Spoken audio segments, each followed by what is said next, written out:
Goeiemôre en weer eens baie welkom hier saam met ons by ons oggendoordenkings tyd saam hier in die opstanding week. Ek kry dit nie uit my hart uit nie. Hy leef. Jesus leef.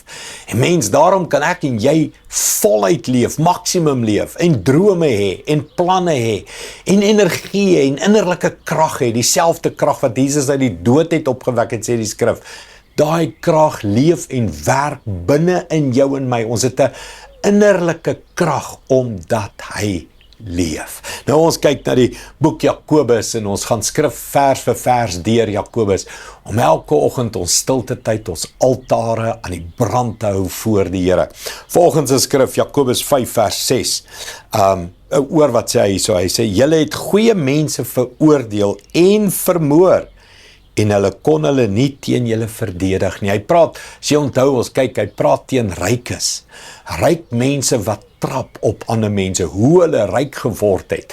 En gister het ons daai curveball so ingekry terwyl ek praat, net van baie keer in die kerk ook. Baie keer is ons die werkgewer in die kerk, ons geniet die preke, die dienste, die alles, en ons dra niks by nie, en daar's werkers wat huil by die Here.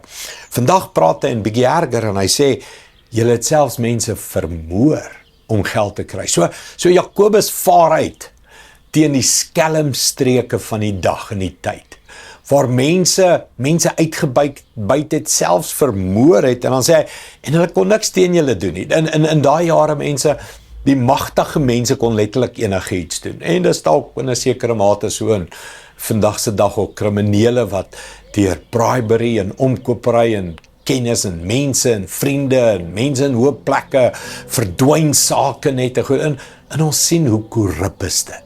Kan ek jou vra, bid voor die Here oor jou hart en geld.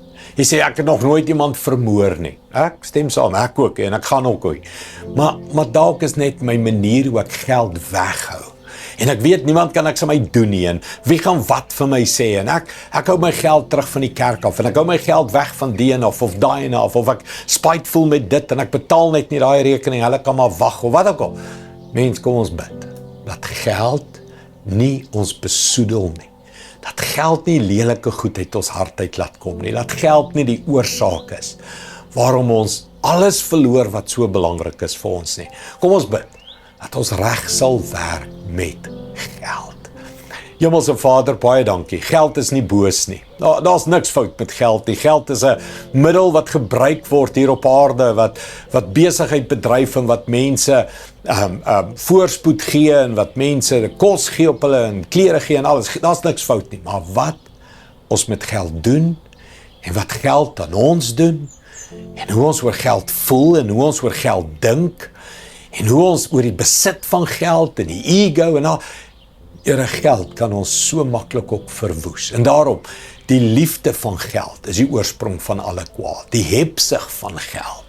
En daarom bid ek, Here, suiwer ons harte van 'n verkeerde denke oor geld. Suiwer ons harte oor geld, Here, dat ons maklik dit ontvang, maar maklik ook kan weggee. Dat ons weet, geld se doel is net om hierdie wêreld beter te maak en God se liefde prakties vir mense te wys. Here, laat ons altyd ons geld gebruik tot eer van U. Dankie daarvoor, in Jesus naam, amen. Dankie liewe vriende, sien jou weer môre. Trots geborg deur Evergreen Turf.